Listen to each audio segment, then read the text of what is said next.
नमस्कार, मैं सुलभ कुमार शर्मा और छत्रपति में आज आप सबका स्वागत करता हूँ। आज हम लोग क्या पढ़ेंगे? आईसीएसई का जो चैप्टर 23 है ना, उसी को पढ़ेंगे। ICSE chapter 23 height and distance. Height and distance, ठीक है, इसी को पढ़ेंगे। ट्रिगोनोमेट्री के अंडर में ये चैप्टर आता है। तो सीधी सी बात है, इसमें 30 क्वेश्चन है, तो 2 क्लासेस में हम लोग पढ़ेंगे। पहले आप याद रखिए 0 डिग्री, 30 डिग्री, फिर आता है 45 डिग्री, फिर आता है 60 डिग्री, दैट इज 90 डिग्री, ठीक है। तो फिर साइन थीटा का वैल्यू अगर 0 डिग्री होता है तो उसका वैल्यू है 0, और ये है 1/2, दिस इज 1/√2, √3/2, और ये 1। उसी तरह cos थीटा का वैल्यू अगर 0 होता है तो 1, दिस इज √3/2, और ये 1/√2, और ये हो जाएगा 1/2, और ये 0। ज्यादातर जितना जो यूज होगा हमको इस चैप्टर में, इसी उतना ही हम लोग पढ़ेंगे। फिर tan थीटा का वैल्यू कितना हो जाएगा? 0, क्योंकि इन दोनों को डिवाइड करने से जितना होता है वही आंसर लिखना पड़ेगा। तो 1/√3, दिस इज 1, दिस इज सिर्फ √3, this is not defined. Okay, तो इसी चीजों को इस्तेमाल करके हम लोग इसमें क्वेश्चंस को सॉल्व करेंगे। सीधे चलते हैं हम लोग क्वेश्चन आंसर्स की तरफ। जैसे कि 13 नंबर क्वेश्चन को देखिए, क्या बोला है कि एक एंगल ऑफ एलिवेशन, इसको यूज करते हैं।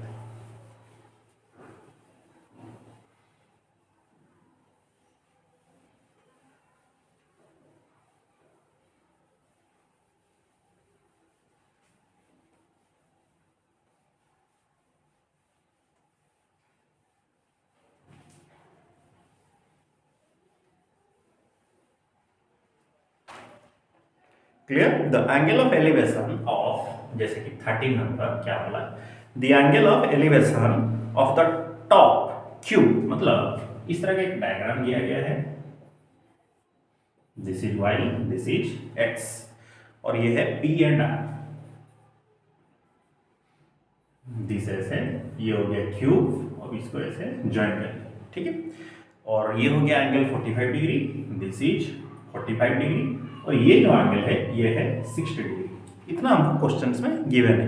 The angle of elevation of the top Q of a vertical tower PQ, एक टावर है PQ, उसका टॉप का जो एंगल ऑफ एलिवेशन है from the point X on the ground is 60 degree at a point Y 40 metre vertically above X, ठीक है। तो 40 metre ऊपर, ओके, 40 मीटर अबव, ठीक है, above x, the angle of elevation is 45 degree, ठीक है। और find the height of the tower PQ and distance XQ, मतलब XQ जो डिस्टेंस है इसको हमको फाइंड आउट करना है, और PQ मतलब टावर का जो हाइट है, ये दोनों हमको फाइंड आउट करना है। ओके, तो पहली बात देखिए, ये अगर 45 है तो ये भी 45 हो गया, और XP, चलिए कोई डिस्टेंस हमको दिया नहीं है, तो मान लीजिए इसको हम लोग स्मॉल x ले लेते हैं।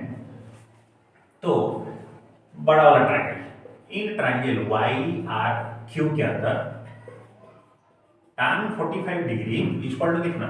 QR by YR। तो tan 45 का वैल्यू कितना है? 1, तो QR हो गया x, और दिस इज YR। तो YR का वैल्यू कितना हुआ? आपका x हो गया, मतलब ये x तो ये भी x, क्योंकि एक पैरेललोग्राम है तो नीचे वाला भी x होगा।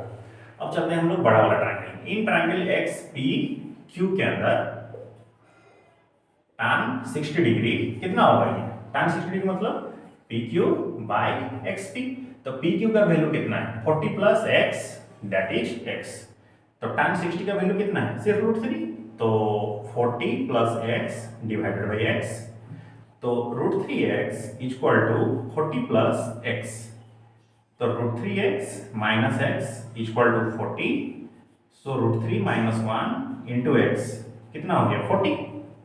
तो सिर्फ x का वैल्यू कितना हुआ? 40 बाय 0.732, क्योंकि √3 का वैल्यू कितना है?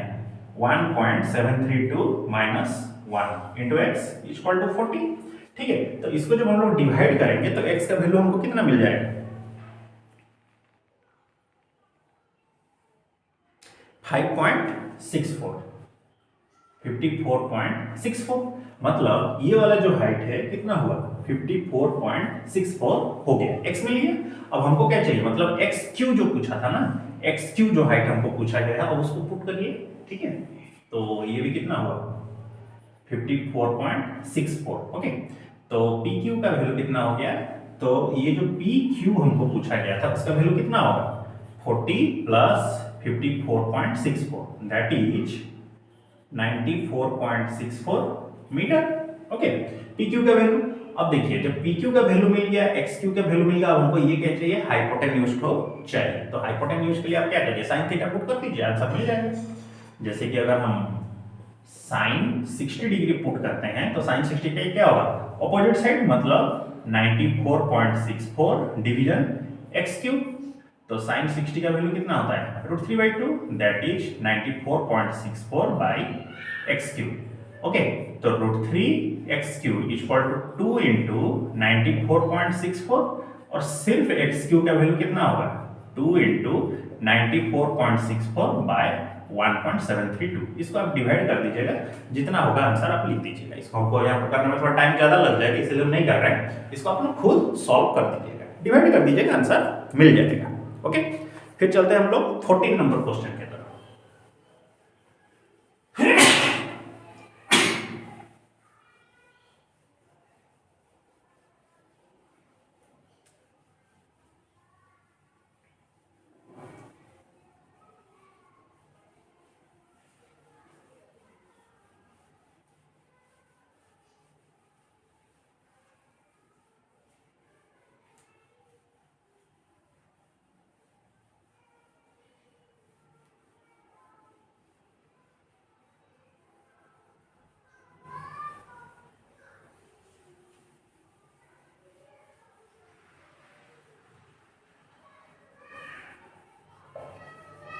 ठीक है, देखिए नेक्स्ट जो 14 नंबर का जो क्वेश्चन है ना, वो 14 नंबर का क्वेश्चन में क्या होना है, एक man is 1.8 metre tall stand at a distance of 3.6, मतलब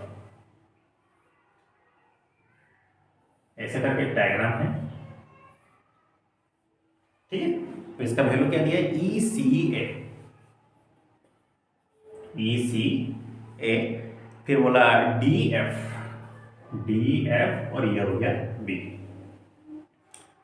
तो दोनों का एंगल है थीटा, ठीक है, ये भी थीटा डिग्री थीटा। फिर इसको बोला एक मैन का जो हाइट है वो कितना है 1.8 मीटर हाइट है, और नीचे वाला कितना दूरी पर खड़ा है, लैंप पोस्ट है 3.6 मीटर, और उसका जो परछाई है वो 5.4 मीटर पर पड़ रहा है। तो पूछा कि लैंप पोस्ट का हाइट कितना है, find the height of the lamp post, मतलब AB का वैल्यू ये कितना होगा ये आपको बताना है।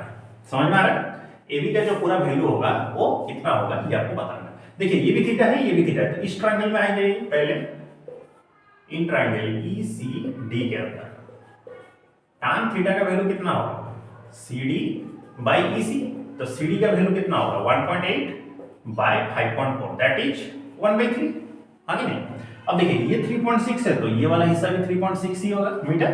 अब उस ट्रायंगल में चलिए, इन ट्रायंगल DFB के अंदर tan 30 इक्वल टू कितना हो रहा है BF बाय DF, तो इसका वैल्यू तो 1/3 हुआ, तो BF का वैल्यू हमको पता नहीं है, तो DF का वैल्यू कितना होगा 3.6, तो सिर्फ BF का वैल्यू कितना हो जाएगा 3.6/3, डिवाइड कर दीजिए, तो आंसर कितना होगा 1.2 मीटर, ओके।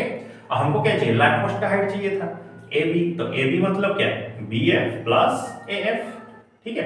देखिए ये अगर 1.8 है तो यूं कि ये एक पैरेललोग्राम है, तो ये भी तो 1.8 ही होगा ना, तो BF का वैल्यू कितना है हम लोग फाइंड आउट किए 1.2, दिस इज 1.8 मतलब 3 मीटर, ओके। तो लैंप पोस्ट का हाइट कितना हो गया 3 मीटर हो गई।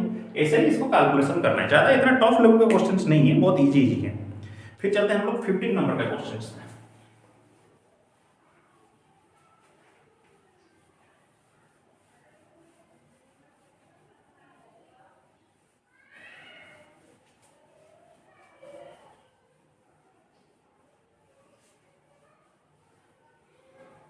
ठीक है, देखिए 15 नंबर का जो क्वेश्चन है उसका क्या है, 15 नंबर का जो क्वेश्चन है, in the adjoining figure a man stand on the ground eight a point A, एक पॉइंट पर खड़ा है, मैन का हाइट है, तो उसकी आंख जो है 2 मीटर ऊंची, मतलब ऐसे कुछ condition 2 metre, that is A B D E और ये हो गया सी। ठीक है, ऐसा करके कुछ दिया गया है। In the adjoining figure a man stand on the ground at a point A which is on the same horizontal plane as B. The foot of the vertical pole BC, BC का जो foot है उसके ऊपर क्या किया गया, BC the height of the pole is 10 metre, मतलब ये जो पोल है पूरा इसका हाइट है 10 मीटर। ठीक है, The man's eye is 2 metre above the ground, man का जो आंख है वो 2 मीटर ऊपर है ग्राउंड के। He observed the angle of elevation of C, the top of the plane is x degree, और ये हो गया कितना x degree. When tan x is equal to 2/5, calculate the distance AB in meter। तो AB को आपको metre में calculate करना है और tan x का वैल्यू दे दिया कितना 2/5, 2/5 इतना दे दिया है और बोला AB का वैल्यू कितना होगा ये आपको कैलकुलेट करके बताना है। चलिए ठीक है, देखिए ये अगर 2 मीटर होता है तो ये भी तो 2 ही मीटर होगा ना। अब ऊपर वाला हिस्सा बच गया 8, तो अब उस ट्रायंगल में चलिए, इन ट्रायंगल DEC के अंदर tan x degree equal to DE bye DC। So tan x का वैल्यू है 2.5, DE का वैल्यू कितना 8 बाय DC। DC कैसे, DE ना, DE बाय DC, हाँ ठीक तो है। DC कैसे होगा,